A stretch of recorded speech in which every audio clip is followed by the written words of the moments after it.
আসসালামু আলাইকুম ফ্রেন্ডস, তোমরা সবাই কেমন আছো? আলহামদুলিল্লাহ আমি অনেক ভালো আছি। নতুন একটা ভিডিও নিয়ে তোমাদের সামনে চলে আসলাম। তো স্কিপ না করে পুরো ভিডিওটি দেখতে থাকো। এই যে ভাই তোমাদের সামনে বারবার হাই হাই করছে, বলছে হ্যালো বন্ধুরা। তো এই যে আজ সকাল থেকে প্রচণ্ড বৃষ্টি পড়ছে। আমাদের mini mini I Kuchu Kuchu us I I mini I. আজকে সকাল থেকে সারাদিন বৃষ্টি হচ্ছে, সেই জন্য ভাবলাম যে কিছু তেলে ভাজা করা যাক। সেই জন্য এই যে কাকিদের বাড়িতে পাতা নিতে চলে এসেছি। ভাই পাতাগুলো ছিঁড়ে নিচ্ছে। পাতাগুলো এগুলো কুমড়ো ফুলের পাতা, মানে সরি কুমড়োর পাতা। তো এটারই একটা রেসিপি আজকে আমরা বানিয়ে দেখাবো। তো এই যে পাতাগুলো ছিঁড়ে নিয়েছি, দেখতে পাচ্ছ কতটা পরিষ্কার। তো চলো এগুলো আগে পরিষ্কার করে নেওয়া যাক। তোমরা চাইলে এটা এমনিও খেতে পারো, কিংবা গরম গরম ভাতের সঙ্গে, নয়তো খিচুড়ি এগুলোর সঙ্গে তোমরা খেতে পারো, খুব সুন্দর লাগবে। তো এই যে এবার পাতাগুলো ভালোভাবে পরিষ্কার করে ধুয়ে নিতে হবে। আমাদের বাড়ির সামনে একটা বটকৃষ্ণ ফুল গাছ হয়েছে, তো গাছটা ভীষণই বড় হয়ে গেছে। এই যে পাতাগুলো ভালোভাবে ধুয়ে নেওয়া হয়ে গেছে। এবার পাতাগুলোকে একটু সিদ্ধ করে নিতে হবে, ভাপিয়ে নিতে হবে, যেন পাতাগুলো নরম হয়ে যায়, সেই জন্য। তো এই যে ভাপিয়ে নেওয়া হয়ে গেছে, এবার এগুলোকে তুলে নেব। পাতাগুলো যেন ছিঁড়ে না যায় খেয়াল রাখতে হবে।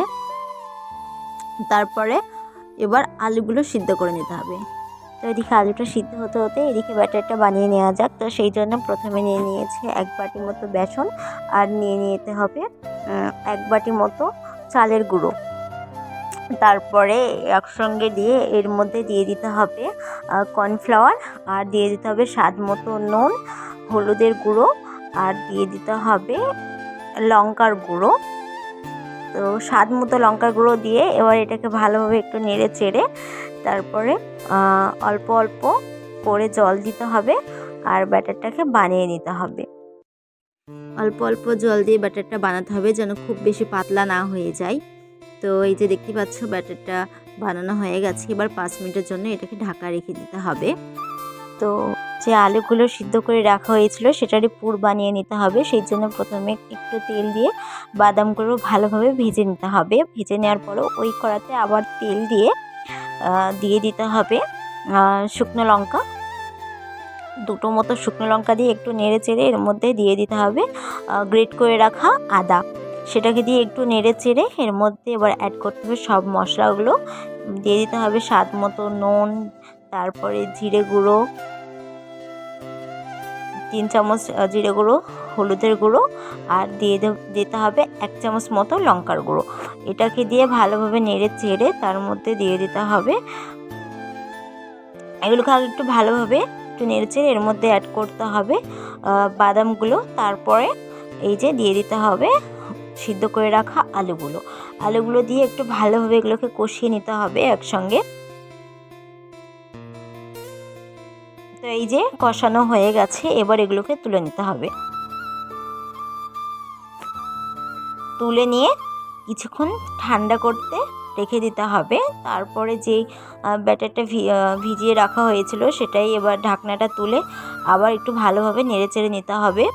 ব্যাটারটা দেখে বুঝতে পারছো কতটা সুন্দরভাবে হয়েছে, আর খুব বেশি ঘন হয়নি, খুব বেশি পাতলাও হয়নি।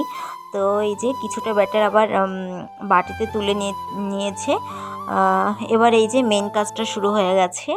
একটা সিদ্ধ কুমড়ো পাতা নিয়ে নিয়েছে, তার মধ্যে যে পুরটা বানানো হয়েছিল আলুর সেটা দিয়ে দিতে হবে এইভাবে লম্বা লম্বা করে, যেহেতু এটার নাম কুমড়ো পাতার রোল।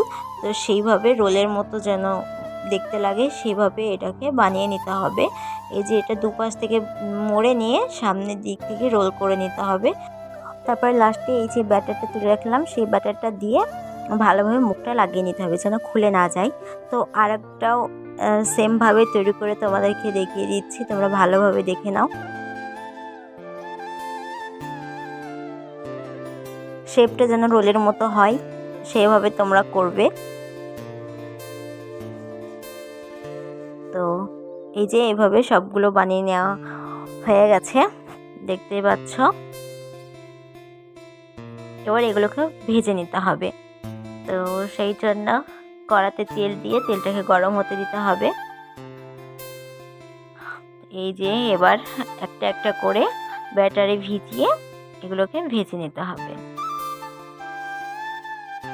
তো আপনাদের যদি আমার ভিডিওটি ভালো লেগে থাকে তাহলে like, comment, share and subscribe করতে ভুলবেন না।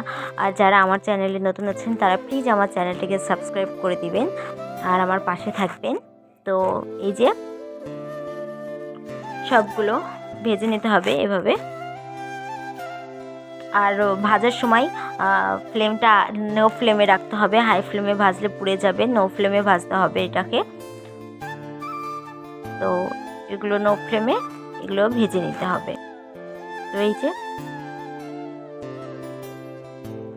ভেজে নেওয়া হয়ে গেছে, দেখতেই পাচ্ছ। তো এগুলো এখন তুলে নিতে হবে। তো এখন এইভাবে সবগুলো ভেজে নিতে হবে।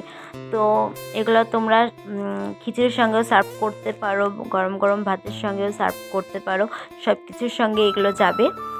আর এমনিও খেতে পারো, এমনিও খুব সুন্দর লাগবে খেতে, খুবই সুন্দর হয়েছিল খেতে, একটু অন্যরকমভাবে। তো তোমরা এইভাবে ট্রাই করো বাড়িতে, আশা করি তোমাদের ভালো লাগবে। তো এই যে চলো, দেখতে পাচ্ছ সবগুলো ভেজে নেওয়া হয়ে গেছে। ভিতর মানে উপরটা ক্রিস্পি ছিল আর ভিতরে বেশ একটা জুসি জুসি ভাব ছিল, খুবই সুন্দর লাগছিল খেতে। একটা ভেঙে দেখালাম এই যে। তো আল্লাহ হাফিজ।